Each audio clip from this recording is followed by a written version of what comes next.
आज हमारा जो टॉपिक है chapter number second encoding schemes and number system. तो बेसिकली हमने पढ़ा था कि जो कंप्यूटर की लैंग्वेज है वो होती है जीरो और वन। ठीक है, कंप्यूटर किसको अंडरस्टूड करता है? बाइनरी लैंग्वेज को, वो की जीरो और वन की फॉर्म वाली जो लैंग्वेज है उसी को वो क्या करता है? अंडरस्टूड करता है। तो यहाँ पे हम आज डिस्कस करेंगे एनकोडिंग स्कीम कि किस तरीके से जो सिस्टम है वो एनकोड करता है, मतलब जो कि आप प्रेस कर रहे हो, जो लैंग्वेज में आप उसे इनपुट दे रहे हो उसको वो एनकोड करता है अपनी लैंग्वेज में, मशीन लैंग्वेज के अंदर। ठीक है, तो वो मशीन लैंग्वेज में कैसे एनकोडिंग करता है वो उसके बारे में डिस्कस करेंगे। प्लस कुछ नंबर सिस्टम्स होते हैं, बाइनरी, हेक्साडेसिमल, ऑक्टल, ठीक है, डेसिमल नंबर्स, इनके बारे में डिस्कस करेंगे किस तरीके से नंबर सिस्टम को, एक नंबर सिस्टम को दूसरे नंबर सिस्टम में कन्वर्ट किया जा सकता है। तो बेसिकली जो इसमें इंट्रोडक्शन है कि जो कीबोर्ड्स आप जो लिख रहे हो, क्योंकि हमें पता था, मैंने पहले ही बताया आपको, computer is understood only zero and one. Computer किसको अंडरस्टूड करता है? ओनली जीरो और वन को अंडरस्टूड करता है। जीरो और वन को अंडरस्टूड करता है, तो जो लेटर्स जो भी आप इनपुट दे रहे हो, आपने जो भी इनपुट दिया है वह क्या होगा? वो किस में जाएगा? बाइनरी फॉर्म में जाएगा। वो कन्वर्ट होगा किसके अंदर? बाइनरी फॉर्म में कन्वर्ट होगा। किसके अंदर कन्वर्ट होगा? बाइनरी फॉर्म के अंदर। और जब कोई भी नंबर बाइनरी फॉर्म में कन्वर्ट होगा मतलब मशीन उसे अपनी खुद की लैंग्वेज में क्या करेगी? कन्वर्ट करेगी। ओके, तो देखो क्या है। Have you thought how the key on the computer keyboard that are in human recognizable form and interrupted by the computer system? This section briefly discuss text interpretation by the computer. हम इस section के बारे में discuss करेंगे इस chapter के अंदर कि जो इनपुट आप दे रहे हो वो कैसे एनकोडिंग होके मशीन लैंग्वेज में कन्वर्ट होता है। We have learned in the previous chapter that computer understood only binary language. हमने पहले वाले चैप्टर में भी बताया था मैंने, computer is understood only binary language that is in the form of 0 and 1. तो कंप्यूटर दो ही डिजिट को अंडरस्टूड करता है, 0 और 1 को। बाकी जितनी भी आपकी और कोई लैंग्वेजेस है वो सब किस में कन्वर्ट होती है? 0 और 1 में कन्वर्ट होती है। Therefore, when a key on the keyboard is pressed, it is internally mapped with a unique code which is further converted to binary. आप कीबोर्ड के अंदर जैसे आप कोई भी की प्रेस करते हो वह किससे क्या होती है? वो मैप होती है एक यूनिक कोड से। एक यूनिक कोड से वो मैप रहती है और वो यूनिक कोड किस में लिखा हो रहता है? बाइनरी लैंग्वेज के अंदर। वो किसके अंदर लिखा रहता है? आपका बाइनरी लैंग्वेज के अंदर। बाइनरी मतलब 0 और 1 की वाली लैंग्वेज में वो लिखा रहता है। तो जैसे एग्जांपल है, जैसे आपने ए प्रेस किया, okay, it internally map A decimal value 65। तो ए की जो लेटर है उसकी इंटरनली डेसिमल वैल्यू है 65 और इसकी जो बाइनरी कोडिंग होगी दैट इज 0 1 0 0 0 0 0 1। ये इसकी बाइनरी फॉर्म है, 0 1 0 0 0 0 0 1। तो कंप्यूटर क्या किया, जैसे आपने ए को प्रेस किया वो इसको अपनी लैंग्वेज में कन्वर्ट कर लिया, वो एक यूनिक कोड हो गया दैट इज 0 1 0 0 0 0 1। मतलब इसका मतलब ए है, कंप्यूटर की लैंग्वेज में बोलूं तो इसका मतलब ए है। जैसे ही similarly when we press alphabet A on Hindi keyboard, internally it is mapped with a hexadecimal value 0905। इस तरीके से आपका जो कीबोर्ड है वो इंटरनली किसी न किसी नंबर से मैप होता है और वो मैपिंग करने के पे वो किस में कन्वर्ट हो जाती है? आपकी मैपिंग किस में कन्वर्ट हो जाती है? बाइनरी वैल्यू के अंदर कन्वर्ट होती है। वो मैपिंग किस में कन्वर्ट होती है? बाइनरी वैल्यूज के अंदर। सो व्हाट इज एनकोडिंग? तो एनकोडिंग क्या है? The mechanism of converting data into equivalent chip using specific code called encoding. तो बेसिकली एनकोडिंग का मतलब क्या हुआ? Converting of data. Converting of data किसके इक्विवेलेंट? यूजी स्पेसिफिक कोड। एक हमने स्पेसिफिक कोड लिखा जैसे 0905, उस स्पेसिफिक कोड से आप उसको कन्वर्ट कर रहे हो किसके अंदर? बाइनरी फॉर्म के अंदर। किस में कन्वर्ट कर रहे हो? बाइनरी फॉर्म के अंदर। मतलब 0 और 1 की फॉर्म में आप उसे क्या कर रहे हो? कन्वर्ट कर रहे हो। तो ये सिस्टम क्या कहलाता है? एनकोडिंग। तो एनकोडिंग का बेसिकली मतलब क्या हुआ? एनकोडिंग का जो मतलब है वो सिंपल सा ये रहा कि जो कोड जो आपने जो लिखा उसको कन्वर्ट करना विथ ए स्पेसिफिक कोड। जैसे अभी हमने ए को प्रेस किया तो डेसिमल के फॉर्म में उसका था 65 और 65 से देन कन्वर्ट हुआ आपके 0 और 1 की फॉर्म में। तो ये क्या कहलाई? आपकी एनकोडिंग कहलाई। क्या कहलाई? ये एनकोडिंग कहलाई। तो इक्विवेलेंट जो स्पेसिफिक कोड है उसमें कन्वर्ट करना, मतलब मशीन कोड में कन्वर्ट करना, वो कहलाता है एनकोडिंग। तो it is important to understand why code value 65 use for the key and not any other value. It is the same for all the keyboard irrespective of the their make. तो हम अभी ये discuss करेंगे कि जो आपने की के लिए जो ए वैल्यू आपने पुट की है उसके लिए 65 ही वैल्यू हम क्यों यूज करें? हम 75 भी यूज कर सकते थे, हम 35 भी यूज कर सकते थे और दूसरी वैल्यू भी यूज कर सकते थे, बट हमने यूज नहीं की। बट और सभी कीबोर्ड के लिए क्या ये सेम होती है? या ये सभी कीबोर्ड्स के लिए क्या रहती है? सेम होती है। चाहे कोई सी भी कीबोर्ड कंपनी का कीबोर्ड हो, उसके अंदर जो एक ही वैल्यू है वो रहेगी 65। तो ये स्पेसिफिक स्टैंडर्ड है कि आपकी जो हर एक की वैल्यू एक स्पेसिफिक वैल्यूज है। जैसे एक की 65 है तो बी की और कुछ स्पेसिफिक वैल्यू होगी। वो सबकी अपनी अपनी स्टैंडर्ड वैल्यूज फिक्स है, आप उसको कन्वर्ट नहीं कर सकते, चेंज नहीं कर सकते। This has been possible because of standard encoding schemes where each letter, numerical and symbol is encoded or assigned a unique code. ऐसा क्यों है? क्योंकि जो स्टैंडर्ड ऑर्गेनाइजेशन है जिन्होंने कीबोर्ड के लिए एक इसको कन्वर्ट किया, उस रिसर्च ने उन्होंने एक स्पेसिफिक वैल्यूज असाइन की हर एक नंबर को, हर एक अल्फाबेट न्यूमेरिकल अल्फाबेट्स को और स्पेशल सिंबल्स को एक स्पेसिफिक नंबर्स असाइन किए। उन्हीं स्पेसिफिक नंबर्स के अकॉर्डिंग सिस्टम क्या समझता है एंड कन्वर्ट करता है उसको अपनी लैंग्वेज के अंदर। तो क्या हुआ कि जो कीबोर्ड है, चाहे से किसी भी कंपनी का हो, कोई सा कीबोर्ड हो, उसके लिए जो ये स्पेसिफिक नंबर्स है वो सबके लिए क्या है? सेम है। सभी के लिए वो क्या है? सेम है। क्योंकि ये एनकोडिंग में काम आएंगे, क्योंकि वो जो फिक्स नंबर है वो ही आपका एनकोडिंग में वर्क करेगा। यदि आप समझो कि यदि जो स्टैंडर्ड वैल्यूज असाइन की हुई ए के लिए 65 और किसी कंपनी ने ए के लिए 75 वैल्यू असाइन कर दी, तो उससे रिलेटेड जो बाइनरी नंबर होगा वो भी अलग होगा। अब जब बाइनरी नंबर ही अलग हो गया तो उसको जो मशीन को जो इंस्ट्रक्शन जाने वाला है वो ही अलग हो जाएगा, तो उसका मीन ही पर्पज ही अलग हो जाएगा।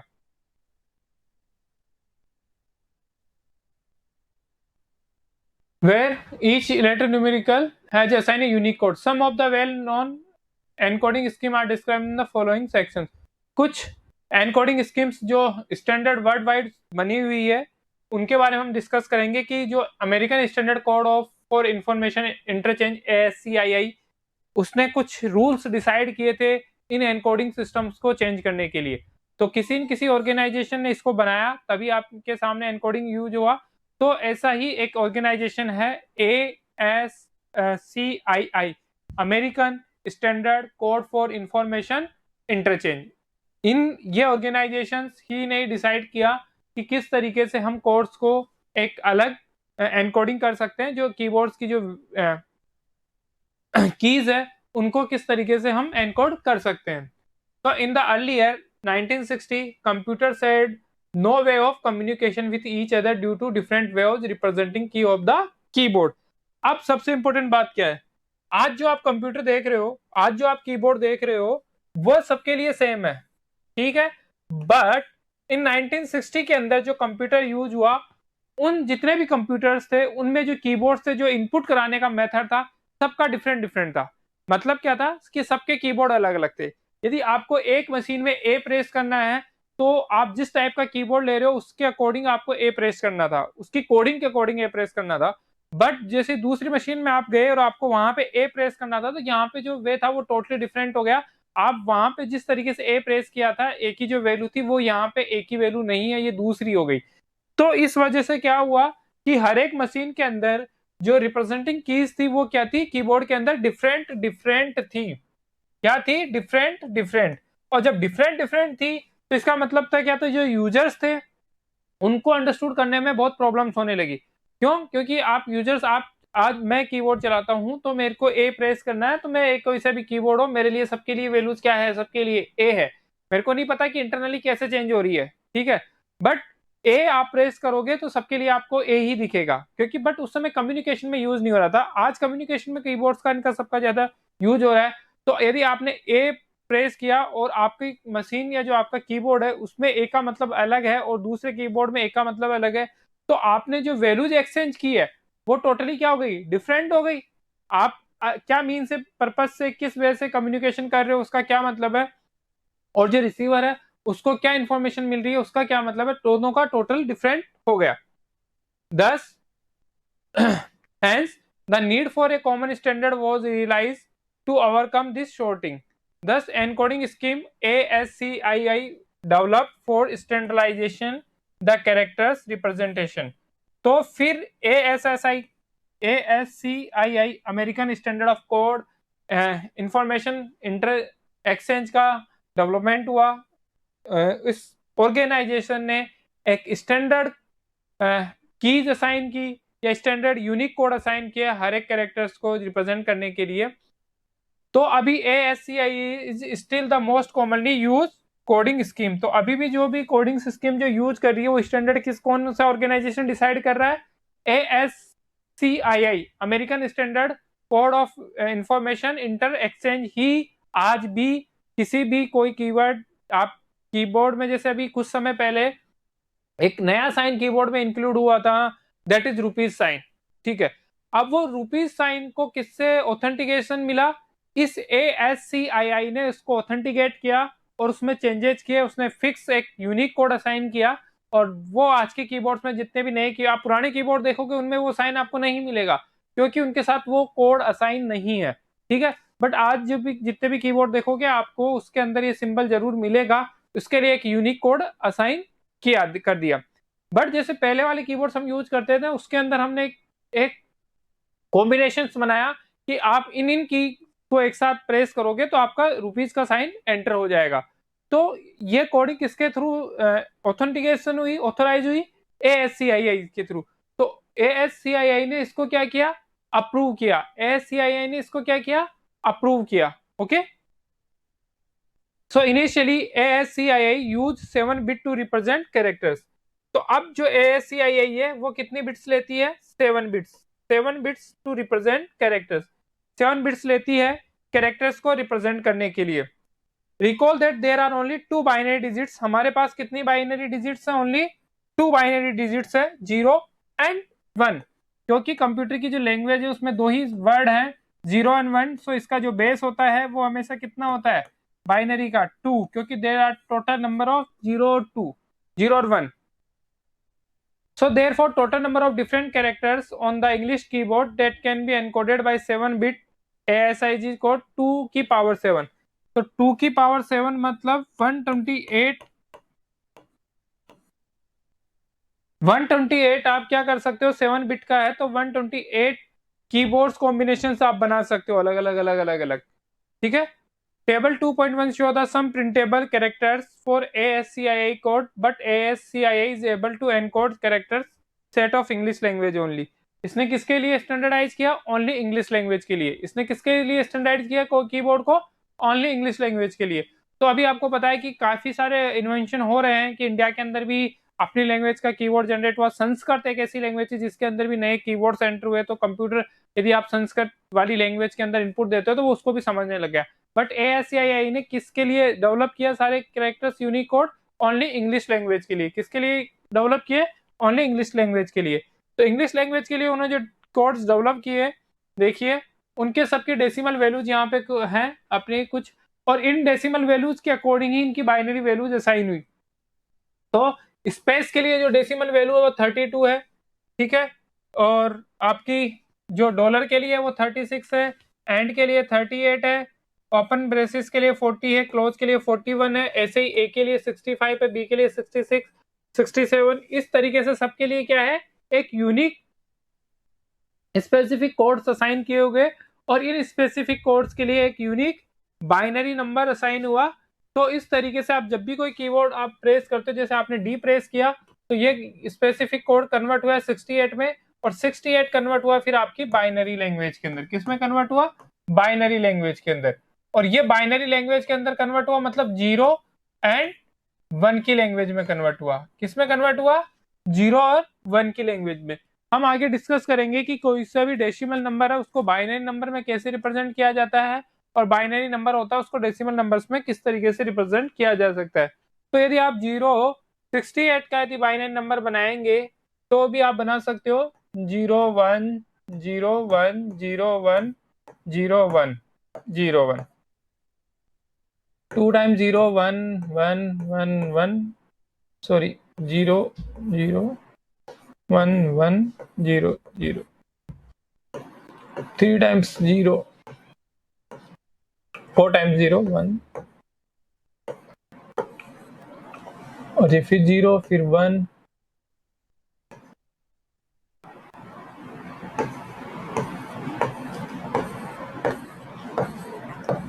ये वैल्यू है वो 0 के लिए है, ये 1 के लिए है, ये 2 के लिए है, ये वैल्यू 3 के लिए है, ये वैल्यू 4 के लिए है, ये वैल्यू 5 के लिए है, ये वैल्यू 6 के लिए है, ये वैल्यू 7 के लिए है, ये वैल्यू 8 के लिए है, ये वैल्यू 9 के लिए। अब देखेंगे यदि मेरे को स्पेसिफिक कोड असाइन करना है किसका, 68 का, डी का, 68 का, तो ये किस में कन्वर्ट होगा यदि इसकी एनकोडिंग करूंगा? तो 6 और 8 का जो बाइनरी कोड क्या है, 0, 68 को लिख सकते हो आप 0 1 1 0, 8 को लिख सकते हो 0 1 0 0। तो डी के लिए ये एक यूनिक कोड असाइन हो गया 0 1 1 0 0 1 0 0। ये जो यूनिक कोड असाइन हुआ है वो किसके लिए असाइन हो गया? डी के लिए। किसके लिए असाइन हो गया? डी के लिए। इसी तरीके से आप किसी का भी यूनिक कोड असाइन कर सकते हो। आप चाहो तो एच के लिए भी असाइन करोगे तो 104 का जो कॉम्बिनेशन होगा, 104 मतलब 1 का कितना है, 3 टाइम्स 0 1, 0 का कितना है 4 टाइम्स 0, 4 का कितना है 0 1 0 0। ये यूनिक कोड जो आपने असाइन किया ये हो गया आपका किसका, 104 का। तो जैसे ही ये क्या प्रोसेस कहलाता है, एनकोडिंग कहलाता है कि एक स्पेसिफिक कोड से आप कन्वर्ट कर रहे हो बाइनरी फॉर्म के अंदर, ये कहलाएगा एनकोडिंग। ये क्या कहलाएगा, एनकोडिंग। तो हमने देखा कि American standard of information inter exchange ने कुछ रूल्स बनाए थे, उनके अकॉर्डिंग हर एक कीबोर्ड के अंदर इंग्लिश कीवर्ड्स की वैल्यू उन्होंने फिक्स असाइन की। वो वैल्यू जो आपने यहाँ देख रहे थे अभी, वो वैल्यूज की कन्वर्ट हो सकती है आपकी बाइनरी फॉर्म के अंदर। ओके, तो encode the word data and convert the encode value into binary value which can be understood by a computer. एक सेकेंड एग्जांपल है, अपन कर सकते हैं डाटा। डेटा को कन्वर्ट करना है आपको एक बाइनरी वैल्यू के अंदर। इस डेटा को बाइनरी वैल्यू के अंदर कन्वर्ट करने के लिए आपको क्या करना होगा, देखिए सबसे पहले डी की वैल्यू है 68, दिस ए की वैल्यू है 65, टी की वैल्यू 64 और आपकी ए की वैल्यू है 65। इसके अकॉर्डिंग आप इस पूरे को डेटा को एक कंप्यूटर की लैंग्वेज में चेंज कर सकते हो। इसको क्या कर सकते हो आप, बाइनरी फॉर्म में कन्वर्ट कर सकते हो। देख सकते हैं अपन भी,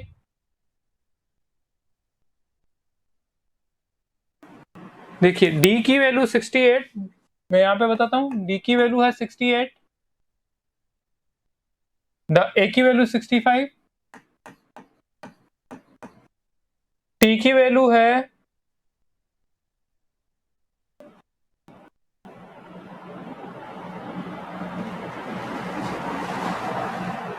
माई जी x,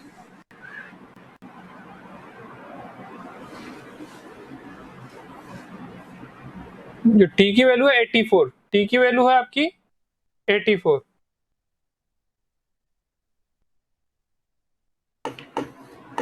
D A T A, D की वैल्यू 68, ए की वैल्यू 65, 84 65। ये वैल्यूज फिक्स हो गई। इनकी बाइनरी फॉर्म में वैल्यूज आप लिख दोगे, अभी टेबल जो हमने बनाई उससे बाइनरी फॉर्म में वैल्यू चेंज कर देंगे तो ये कन्वर्ट हो जाएगा किसके अंदर, हमारा एनकोडिंग सिस्टम के थ्रू कंप्यूटर की लैंग्वेज में। ठीक है, तो पहले आज हमने ASCII के बारे में डिस्कस किया, एक एग्जांपल देखा कि किस तरीके से हम कन्वर्ट करते हैं। अब कुछ Indian script code for information interchange, Indian ने भी कुछ स्पेसिफिक कोड डिजाइन किए थे, इसके बारे में अपन कल डिस्कस करेंगे। ठीक है, ओके सर।